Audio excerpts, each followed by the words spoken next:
मैं डॉक्टर पुष्पा कुमारी, assistant professor, स्नातकोत्तर हिंदी विभाग, SM महाविद्यालय भागलपुर, बिहार में कार्यरत हूँ। आज मैं तिलका मांझी भागलपुर विश्वविद्यालय भागलपुर के विद्यार्थियों को, जो स्नातक द्वितीय वर्ष के विद्यार्थी हैं, उनके हिंदी विषय के रीतिकालीन कविता के काव्यशास्त्रीय आधार शीर्षक पर व्याख्यान दूंगी। अर्थात आज के व्याख्यान का शीर्षक है रीतिकालीन कविता का काव्यशास्त्रीय आधार। रीतिकालीन कविता के विकास का प्रमुख आधार काव्यशास्त्रीय है। आचार्य रामचंद्र शुक्ल ने इसी प्रवृत्ति के आधार पर उत्तर मध्य युग को रीतिकाल की संज्ञा प्रदान की। हिंदी में जो काव्यशास्त्रीय परंपरा विकसित हुई, उसका आधार बहुत कुछ संस्कृत काव्यशास्त्र है। भक्ति काल में ही कृपाराम की हित तरंगिनी, नंददास की रसमंजरी, सूरदास की साहित्य लहरी, केशव दास की कवि प्रिया और रसिक प्रिया की रचना हो चुकी थी। आचार्य केशव दास का व्यक्तित्व इतना प्रभावशाली था कि उन्होंने रीति निरूपण की हिंदी में सुदृढ़ परंपरा स्थापित कर दी।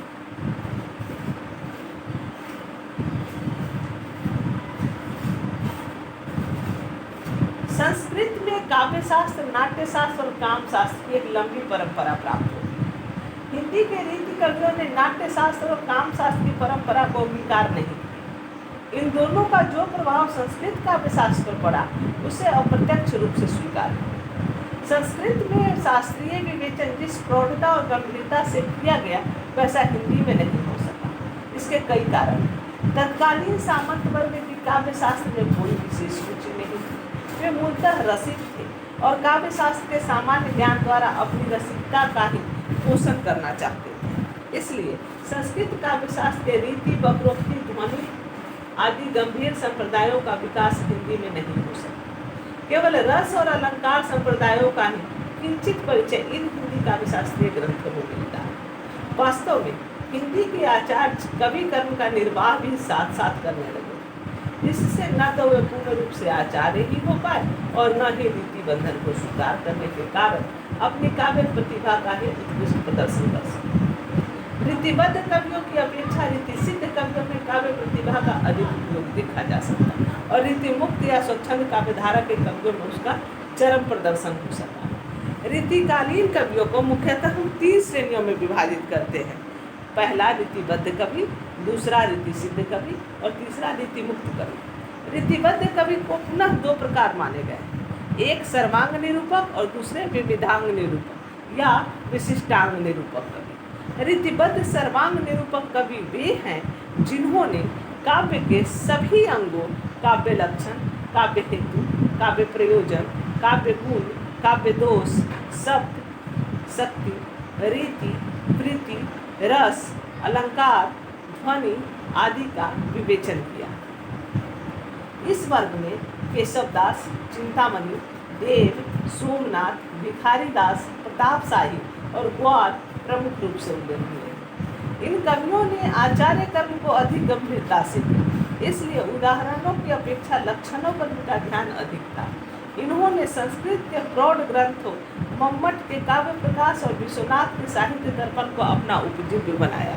हालांकि ये कवि ध्वनि और उसके भेदों के विवेचन में भी प्रवृत्त हुए, पर उसमें स्पष्टता और स्वच्छता न ला सकी। दूसरे प्रकार के अर्थात विविधांग या विशिष्टांग निरूपक कवियों में काव्यशास्त्र के उन अंगों का निरूपण किया गया है जिनमें उन्हें सरस उदाहरणों की रचना का अधिक अवकाश था। इन्हें मुख्यतः 3 वर्गों में रखा जा सकता है: रस निरूपक, अलंकार निरूपक और पिंगल निरूपक। रस निरूपक आचार्यों ने मुख्यतः श्रृंगार रस का सांगोपांग विवेचन किया, किंतु अन्य रसों का संक्षिप्त परिचय मात्र किया। इनमें भी उन्होंने अधिक रुचि नायक नायिका भेद के प्रतिपादन में दिखाई। इन्होंने मुख्य रूप से संस्कृत के भानुदत्त की रसमंजरी और रसतरंगिनी को अपना आधार बनाया, किंतु कहीं कहीं नाट्यशास्त्र, कामशास्त्र, काव्य प्रकाश और साहित्य दर्पण से भी सहायता दी। संस्कृत के अलावा हिंदी के रसिक प्रिया, वैरवै नायिका भेद और नगर शोभा भी इसके आधार ग्रंथ रहे। इस वर्ग में हिंदी रीति कवि तोष की सुधा निधि, देव के भाव विलास, भिखारीदास के रस सारांश, सैयद गुलाम नबी रसीन के रस प्रबोध, पद्माकर के जग विनोद, बेनी प्रवीण के नवरस तरंग आदि का उल्लेख किया जा सकता है। श्रृंगार रस एवं नायक नायिका भेद निरूपक ग्रंथों में मतिराम के रसराज, कालिदास त्रिवेदी के बाल वधु विनोद का विशिष्ट स्थान। इस वर्ग के लगभग 20 कवियों और उनकी कृतियों का विवेचन हिंदी साहित्य का बृहद इतिहास के 6ठ भाग में किया गया है। अलंकार निरूपक आचार्यों ने संस्कृत के जयदेव के चंद्रालोक और अपय दीक्षित के कुवलयानंद का अधिक आधार ग्रहण किया है। हिंदी में आचार्य केशवदास ऐसे आचार्य कवि हैं जिन्होंने दंडी के काव्यादर्श को अपने अलंकार विवेचन का आदर्श बनाया। जिस प्रकार रस और नायक नायिका भेद का विवेचन करने वाले आचार्यों ने भानुदत्त को अपना आधार बनाया था, जिससे काव्य रसिकों को रस और नायक नायिका भेद का सामान्य ज्ञान कराया जा सके, उसी प्रकार अलंकार विवेचन करने वाले आचार्यों ने अलंकार शास्त्र की पाठ्य पुस्तकों चंद्रालोक और कुवलयानंद को उपजीव्य बनाया।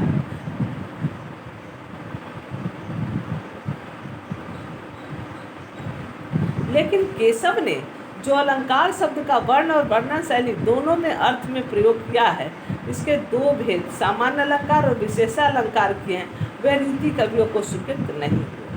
केशव दास के पश्चात 50 वर्ष बाद महाराजा जसवंत सिंह ने कुवलयानंद के आधार पर अलंकार निरूपण किया। इनके ग्रंथ भाषा भूषण की विशेषता यह है कि एक ही दोहे में लक्षण और उदाहरण भी कुवलयानंद की शैली में निबद्ध किए गए। यद्यपि इनका निरूपण स्पष्ट और बोधगम्य है, किंतु उससे अलंकारों का पूरा स्वरूप बोध नहीं हो पाता। इन्होंने चंद्रालोक के अनुसार शब्दालंकारों का भी परिचय दिया है, जबकि कुवलयानंद में इनका उल्लेख नहीं। इस वर्ग में मतिराम के ललित ललाम और अलंकार पंचाशिका 2 ग्रंथ मिलते हैं। अलंकारों की संख्या और क्रम कुवलयानंद के अनुसार है। विषय के अवबोध के लिए ललित ललाम अधिक प्रौढ़ है। पंचाशिका इनकी प्रारंभिक रचना मालूम पड़ती है। भूषण कवि ने मतिराम के ललित ललाम के आधार पर ही शिवराज भूषण की रचना की।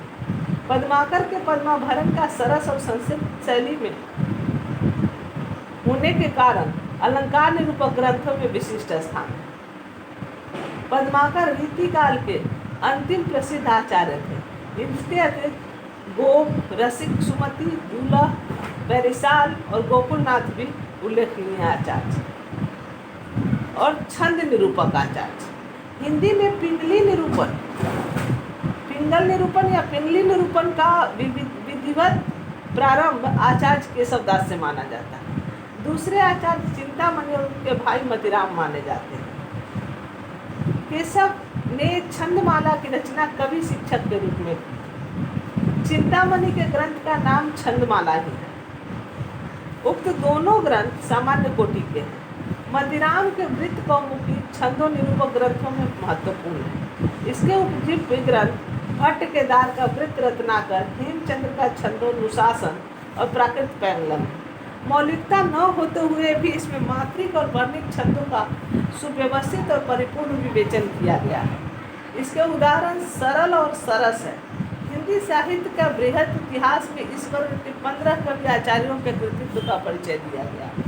यद्यपि उपयुक्त आचार्यों ने संस्कृत प्राकृत के ग्रंथों से ही सामग्री का संकलन किया है, फिर भी कहीं कहीं कुछ नए छंदों की रचना का प्रयास किया गया है। कवि शिक्षक के रूप में इन आचार्यों के योगदान की उपेक्षा नहीं की जा सकती। हिंदी में काव्यशास्त्रीय विवेचन की परिपाटी संस्कृत से भिन्न प्रणाली पर चली। संस्कृत में लक्ष्य ग्रंथों का निर्माण पहले हुआ, लक्षर ग्रंथों का बाद में। वह कवि अविचारित रमणीय की रचना करता था और आचार्य उसके अनुसार सुविचारित नियमों की स्थापना करता था। हिंदी में दोनों प्रकार की रचना एक ही व्यक्ति करते थे। परिणाम यह हुआ कि संस्कृत की बंधी बधाई पद्धति पर लक्षणों का अनुवाद प्रस्तुत करके उसके अनुरूप उदाहरण रचे जाने लगे। परिणामतः न तो लक्षणों में मौलिकता आ सकी, न उदाहरण में। हिंदी के तथाकथित आचार्य मौलिक चिंतक नहीं थे। उन्होंने आचार्य कर्म को गंभीरता से नहीं लिया, उसकी आवश्यकता भी नहीं समझी, क्योंकि उनका उद्देश्य काव्यशास्त्र विवेचन नहीं था। वह तो संस्कृत में पर्याप्त मात्रा में हो ही चुका था। हिंदी काव्यधारा के लक्ष्यों की दृष्टि में रखकर लक्षणों का निर्माण यदि होता तो इस क्षेत्र में मौलिकता आती, किंतु इन लेकिन कवियों का कार्य तो सरस उदाहरणों के द्वारा काव्य शास्त्रीय सिद्धांतों का सरल परिचय करा देना पड़ता। लक्षणानुसारी उदाहरणों की रचना में भी मौलिकता का क्षेत्र सीमित रह गया, अतः अधिकांश उदाहरणों में एक रूपता पाई जाती है। फिर भी इस युग में सामान्य जन के ज्ञानवर्धक, रसिक बुद्धि के अनुरंजन और अल्प प्रयास से यश और धन की प्राप्ति के लिए जिस रीतिशास्त्र का जन्म हुआ, निर्माण हुआ, उससे कवि और काव्य के स्वरूप की प्रतिष्ठा हुई और काव्य शास्त्र का प्रचार प्रसार हुआ। धन्यवाद।